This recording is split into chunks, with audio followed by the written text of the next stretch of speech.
দ্বন্দ্ব তো নাই বোর্ডে, 4.5 মাসে কিছুই হয়নি দ্বন্দ্ব। এটা একটা যে আমি বলে একটা উইদিন দ্য অর্গানাইজেশন একটা প্রবলেম হয়। 2জন নতুন ডিরেক্টরের মধ্যে একজন আমি বোর্ড প্রেসিডেন্ট, আরেকজন ডিরেক্টর আছেন। আসলে হয় কি, আমি মনে করি আমার প্লেইং ডেজ থেকে আলোচনার মাধ্যমে আপনি যে কোনো সমস্যার সমাধান করা সম্ভব।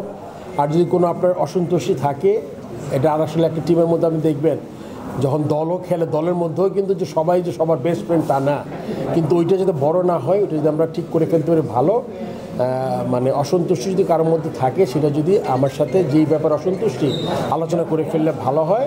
অনেক সময় হয় কি, মানে যেহেতু আমি বললাম যে আমরা 2জনই নতুন ডিরেক্টর, আমরা ম্যাক্সিমাম কাজ 2জনই করার চেষ্টা করেছি। সেক্ষেত্রে একটু শেষের দিকে একটু কমিউনিকেশন গ্যাপ হতে পারে, কেননা অনেক ডিসিশন আমার নিতে হয়েছে যে আমি বারবার ডাকবো সবাইকে, আবার নিব, কিছু কিছু ডিসিশন আছে খুব জরুরি ডিসিশন নিতে হয়, সেক্ষেত্রে মধ্যে কিছু কমিউনিকেশন গ্যাপ হয়েছে।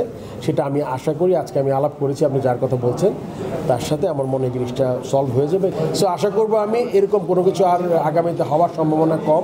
তারপর ছোটোখাটো একটু ডিসস্যাটিসফ্যাকশন থাকবে, বাট এটা আমরা যতটুকু পারি কোনো মেজর ইস্যু না হলে আমরা ঠিক করে ফেলতে পারবো। আমরা সব মানুষ তো একরকম না। আমি মনে করেন আমি কথা বলি পরিষ্কার, আপনার যদি মনে হয় যে একটা জিনিস আমার পছন্দ হয়নি, আমি আপনাকে কোয়েশ্চেন করবো, আমি অ্যান্সার করতেও ভালোবাসি ওইভাবে।